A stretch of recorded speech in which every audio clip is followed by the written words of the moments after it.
उत्तराखंड से सतपाल महाराज बीजेपी में शामिल हो गए हैं। नरेंद्र मोदी का कुनबा जो है वो लगातार बढ़ रहा है।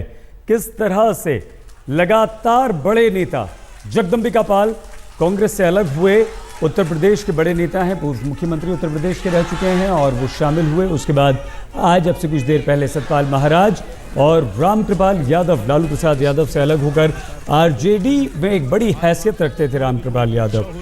लालू प्रसाद यादव के सबसे भरोसेमंद सिपहसालार थे और सतपाल महाराज उत्तराखंड में कांग्रेस के एक बड़े नेता, पौड़ी गढ़वाल से सांसद जो कि नाराज चल रहे थे।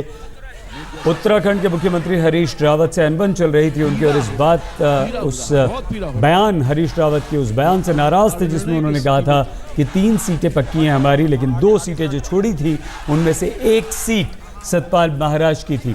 तो नरेंद्र मोदी के साथ कांग्रेस और दूसरे दलों के बड़े नेताओं के जाने का जो सिलसिला है वो लगातार जारी है और उस कुनबे में, नरेंद्र मोदी के कुनबे में बड़े बड़े नाम जो हैं वो शामिल होते जा रहे हैं। हालांकि जगदंबिका पाल को टिकट मिल गया है बीजेपी का चुनाव लड़ने का, रामकृपाल यादव चुनाव लड़ेंगे, लेकिन सतपाल महाराज चुनाव नहीं लड़ेंगे क्योंकि बीजेपी अपनी 5 उत्तराखंड की सीटों पर उम्मीदवार पहले ही घोषित कर चुकी है। और सतपाल महाराज ने जब बीजेपी ज्वाइन की तो बीजेपी के अध्यक्ष राजनाथ सिंह ने उनका स्वागत किया और क्या कहा सुनिए। सचमुच सतपाल जी महाराज के जब भारतीय जनता कांग्रेस की सदस्यता से त्यागपत्र देकर भारतीय जनता पार्टी की सदस्यता स्वीकार करने का जब उन्होंने अपना मन बना लिया तो मुझे और पूरे भारतीय जनता पार्टी परिवार को बेहद खुशी हुई है।